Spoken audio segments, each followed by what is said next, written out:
ಆತ್ಮೀಯ H16 news ಅರ್ಥಾತ್ ಹೇ ಸಿದ್ದರಾಮಯ್ಯ ಸ್ವಾಗತ. ನಾನು ನಿಮ್ಮವ MI ಅಥವಾ ಮಲ್ಲಪ್ಪ ಜೋತವರ. ಆತ್ಮೀಯರೇ, ದೇಶ ಮತ್ತು ನಾಡು ಎರಡು ಬಂದಾಗ ದೇಶ ಅಂದ ತಕ್ಷಣ ಮೋದಿಯವ್ರ ಕಡೆ ಲಕ್ಷ್ಯ, ನಾಡು ಅಂದಾಗ ಸಹಜವಾಗಿ DK ಶಿವಕುಮಾರ್ ಅವ್ರ ಕಡೆ ಲಕ್ಷ್ಯ.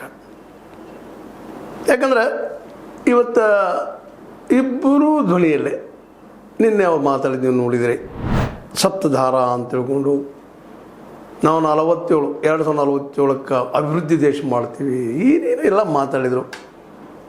2014ರಾಗ ಇಂಥ ಮಾತುಗಳನ್ನ ಮಾತಾಡಿದ್ರು. ಇಡುವಿಗೆ ಮಾತಾಡ್ತಾ ಇದ್ದಾರೆ.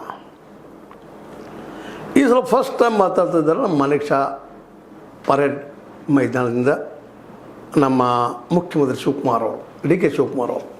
ಅವರ ಭಾಷಣ ಯಾಕೋ ಏನೋ ಒಂದಿಷ್ಟು ಮೋದಿ ಅವ್ರನ್ನ ಹೋಲುವಂಥದ್ದು ಅಂತ.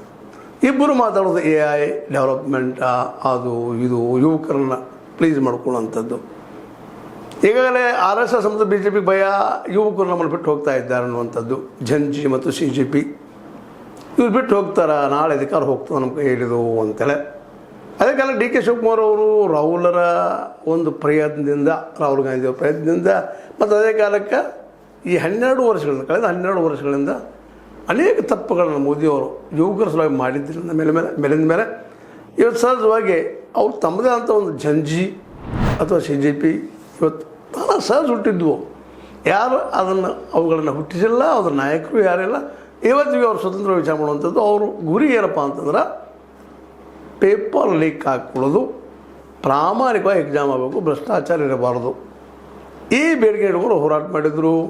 ಅದಕ್ಕೆ ಜಂಜಿ ಅನ್ರಿ ಅಥವಾ CJP ಅನ್ರಿ, ಈ ದೇಶದ ಸೋನಮ್ ವಾಂಗ್ಚುಕ್ ಬಂದು 26 ಉಪವಾಸ ಕುಳಿತರು. ದೊಡ್ಡ ಮಟ್ಟದ ದೇಶಾದ್ಯಂತ ಅದ್ರ ಮೇಲೆ ಮತ್ತು ನಮ್ಮ ಮೋದಿಜಿಯವರ ಪಟ್ಟದ ಸಸ್ಯ ಶಾರ್ ಅವರು ಅಲ್ಲಿ ಪೊಲೀಸರಿಂದ ಜಂತರ್ ಮಂತ್ರ ದಾಳಿ ಮಾಡಿಸಿದ್ರು. ಇನ್ನಷ್ಟು ಉಗ್ರ ಆಯಿತು. ವಿದ್ಯಾರ್ಥಿನಿಯರು ಪೆಟ್ಟು ತಿಂದರು. ಇವರಿಗೆ ಆಡಳಿತಾರೂಢ ಪಕ್ಷಕ್ಕೆ